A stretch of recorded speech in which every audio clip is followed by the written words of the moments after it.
Welcome to Gold Derby. I'm senior editor Denton Davidson here with Oriol Tarragó, the sound designer, supervising sound editor, and SFX re-recording mixer for J.A. Bayona's film Society of the Snow. First of all, Oriol, this film was selected to represent Spain as the country's entry for Best International Feature at the '96 Academy Awards. You were just nominated for the Golden Globe. So how exciting is that? We're very excited. It's a project that we've been working for a long time, and it took us a while to get enough money to produce it and everything. And we're very grateful now. People watch it and enjoy it. So it's the best award actually you can get. Like people like it and get people want to see the movie. You've worked with J.A. on quite a number of films. How did you two meet, and how has that relationship really developed over the years? We studied together at the film school long ago. Oh, So yeah, and then I did his second short film called Spongeman on the Esponja, and then I started working in some films as a sound editor. I was working on Guillermo del Toro, Evil's Backbone that he was filming here in Spain, and then from that Guillermo was here in Spain and filming, and he get close to Bayona, and that's why Guillermo produced the orphanage, and we start actually our professional relationship. We were friends. I think we got like the same way of filmmaking or see movies, or we kind of like the same movies. So we share a lot of points of view, and he's a director that as I said from the orphanage, he lets a lot of room to sound on his filmmaking. It's like people telling me, oh, the Society of the Snow has a lot of sound work, right? But I think all of his films has a lot of sound work because he let you that space, and that relationship has been very interesting in years. and Society of the Snow, talk about why that's such a special film and what made you excited to be part of telling this story in such a new, authentic way to these characters and these real people. Yeah, we saw the movies, we saw documentaries, we read books, and this film was based on a book, Society of the Snow, that I was reading 45 or 40, I wouldn't say exactly the years, but it was 40 years later after the accident. It wasn't like a book written after the accident. So this book tries to understand and process more what these people went through, and it's not written from survivors. It's written from a friend of survivor that we went together to a high school. They know, so he knows all these people very close. We're talking about Montevideo. It's like a small city of like less than like a million people. So they know each other. So this book, it's like the interviews of the 16 survivors, and try to give more space of what they feel and what they went through. So Bayona wanted to have like this more spiritual journey, or wanted to have like more focus on the emotion and less on explaining what really happened. Of course, what it was important to explain, but so that was very challenging because I remember alive. I was very young. I was at the high school, and that movie was just very shocking, like international, and it was just like a event, like globally, right? And for me, it was like very challenging and very interesting. Like go back to that and try to explain more about it, and definitely, Bayona could see that room of explaining the story from a different point of view, and I was there trying to help him. He's been going through this story for 10 years. He read the book and he got the rights when we were doing the impossible. That it's also like a story also of a survivors, of real people, but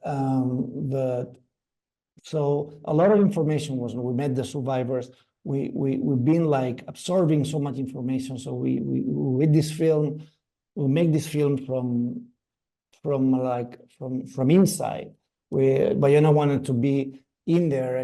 He went to the Valley of the Tears. We record sounds from the Valley of the Tears. He let a lot of the actors live in the houses of the real survivors. That they spend time together. So he shot the movie like a documentary almost. So it was just a journey of trying to find the movie inside this new movie inside the story. So the whole thing was very challenging and very inspiring, interesting, because like every film that you do with Bayona, you never know how the film is going to finish, how the movie is going to be at the end. He's really a visionary director, actually, because you never know exactly where you're going to end, and he takes you and you do this journey with him, and that's the best thing, and that's why we do that.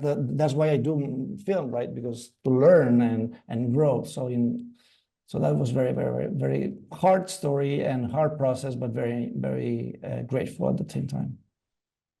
Well, the first thing I think about when I think of the sound is that initial plane crash.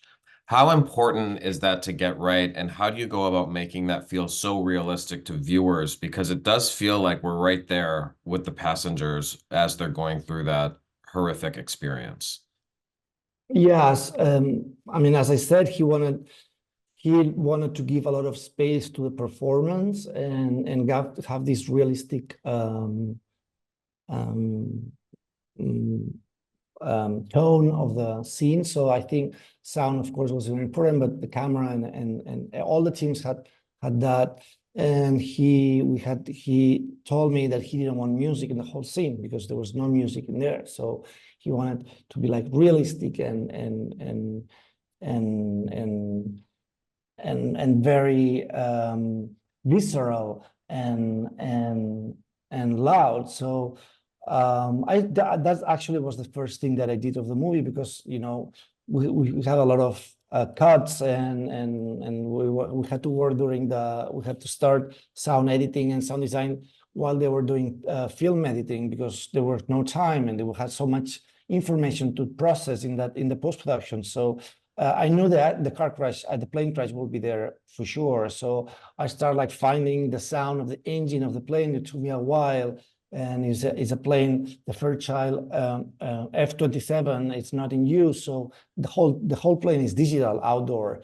So it's shot in Madrid. Actually, it was the last thing that it was shot in this long production process. And so it took me a while. So it's a twin turbo engine from Rolls-Royce. So we did this research.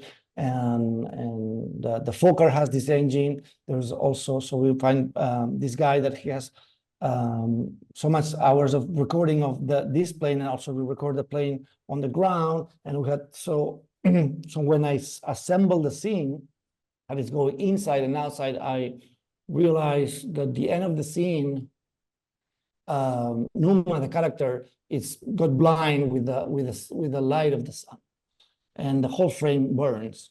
So I thought maybe we can use the engine of the plane like a ram, like a high, never-ending rise up of pitch of the engine, to giving like this feeling of okay, we're gonna make it, until the frame get burned, and then this high pitch goes so high that at the end it became silence, right? So Bayona liked the idea of making this build up with the engine, and also on the sound mix, we decide the dialogues. You never will really hear the dialogues inside of that plane. So we mix in order that the dialogues were kind of buried inside the scene. We had these versions of the dialogues were more loud, they pray, but it felt like a movie, and we didn't want to feel like a movie. So we make it like a bit rough, but it's how he wanted, and I think it worked. And I think the end of the scene had to end in a silence in order to breathe. So the whole movie is like contrast with dynamics, So that idea was working, and how to like it. And also we realized that the silence will be a key element of the movie. So why not using it on the plane crash too, right? And what about the living elements that they were in? Just the sound elements that you had to pull together for them living in the mountains in this space, even just the snow crunching with every step. What sort of sounds did you have to capture, and what was the challenge with just that living? Yeah, the whole movie is like very challenging. I mean, every scene, everything was very difficult. This movie, we filming in real snow. We went to the Valley of the Tears, so we built also like a fuselage on here in Spain in 3,000 meters in out of the ski resort. So you take the leaves and then you take like this truck and then you go to 45 minutes and you arrive to the set, and it was just so. And also we have another fuselage, another set on the parking lot of the ski resort with a temporary sound stage and stage, sorry. And then, but it was like plastic wall thing because Bayona wanted to use real snow. So actually it was colder inside the stage than outside because we didn't have snow, we didn't have the sunlight. So everything was very intense. So but when first time we went to Valley of the Tears, he called me right away, and when he just got signal, and he said, "Listen, you have to you have to talk with the real climbers, the professional climbers that they took the production team up there twice, and we have to learn about the sounds of the more about the silence and the sounds." So we realized that the sound of we've been talking with these guys, they've been in the Everest 10 times, and I do go to do ski since I'm a kid, but I never really, live in the mountains, in alpine areas. I never like experienced like this. So they're talking about the wind, the snow, and silence. When the wind stops, the silence is so deep. They say that the only thing that you can hear is yourself. They got like this also as kind of like connection with your inner self, right? So we realized that could be a powerful tool to use also like dramatic wise in the film. And so I've been talking with him like for hours, like 2 hours or 3 hours, just talking about different kinds of snow. They were telling me this snow here. They told me about this thing called the train that is like very typical from the Valley of the Tears, because the Valley of the Tears is like a circus. It's like a closed valley.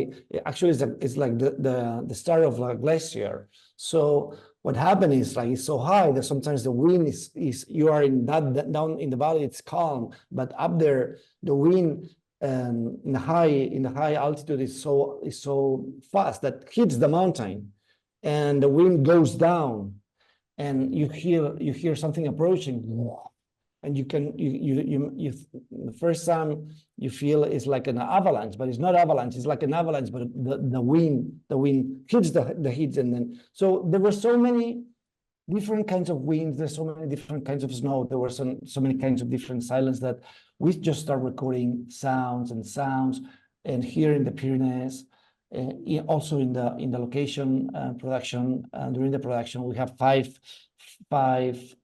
members of the crown of the crew during the production, and also a second unit of 2 persons.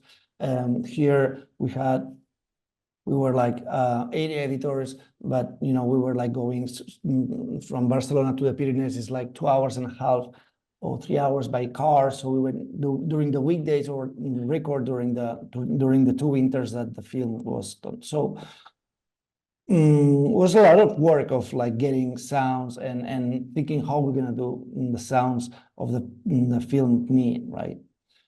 And in the middle, yeah, sorry. Well, I was just gonna say, you mentioned the wind and how it could sound like an avalanche, but you actually did also have to create an avalanche, and that was one of the major events in my mind, just from the most obvious sound. Like when you listen for sound, that was a huge moment. And not only the avalanche, but like the recovery after the avalanche, the digging, the gasps of air when people take when they get out of the snow and they've been smothered. Talk about that scene and how you collected the proper sound for that? The avalanche scene, was like a scene that actually is probably one of the ones that I closed. It's sound design like pretty at the end. That scene was like a nightmare because the actors were actually buried in real snow in a very small place, so that they couldn't have microphones because so we had to put like two microphones attached to the camera because just one camera could be inside there because it was just like so. And all the scene was like very loud, people screaming, and was long, and Bayona was saying like we should cut it out. And I realized that we had the sunrise was like annoying, very annoying. And I remember when we did the Impossible, the tsunami scene, I remember that kind of put me to that scene of when Naomi and Tom are like trying to keep themselves in the surface, and they go under the water, and so I thought this is more or less like that scene. So we record, of course, we had all of these sounds of the snow, digging. We also, the Foley guys did a lot of sounds for us using different kinds of materials. And I realized that the good way that could be like every shot has a different sound. So we had hard cuts between the every shot, because even the picture, sometimes you have snow hitting the lenses. So it was like a documentary. And I thought maybe we can have like, it was like a kind of like a raw footage, cut it. So like having hard cuts between every shot, like different from low end to high end wind. And so I cannot give rhythm to that scene in that with that idea. And Michael Giacchino wrote an incredible score for the film. Yes. It's gorgeous. How do you incorporate that into your work as a sound designer? And when do you want to highlight the score versus silence versus, some of these louder real life moments? Michael and Bayona are friends from long. They met a long time ago, and eventually they worked together at Jurassic, The Fallen Kingdom, and I was in that film as well. And Michael was amazing how understood what the film needed. It was very sharp. I was shocked. I never worked like that close with him, and he got it right away what the film needed. And we shared this idea of him, he and me, of like they were like they feel like if they were living in Mars, so in a moon, like a very strange remote like place. So he agreed about the use of silence, and he really trusts the process, or he really trusts Bayona and us. So what we did is we had so much footage and of during the filming, so we did so many cuts. Actually, we did 25 cuts and during the post, and more or less every cut, Bayona wanted to do a test screening to friends or like big test screening to people. So we had to do like 10 mixes almost every 15 days. So that was like a really interesting way of work, because we added our sounds with Michael was sending, and then we had like a little master that Michael could see also in LA, and we all get new ideas and the feedback of the audience. So then we do it on the next 10 mix. We did like 5 or 6 10 mix. So that was the way of back and forward ideas of like, oh, let's do this, let's do that, or why don't we use silence here, or why don't we use more music? But I think Michael, you could feel the connection between Michael and Bayona. And since I am really connected also with Bayona, filmmaking actually went everything quite fluid with him. Was amazing working with him actually. Well, I mean, the film is incredible. It's an emotional journey, and I enjoyed it so much.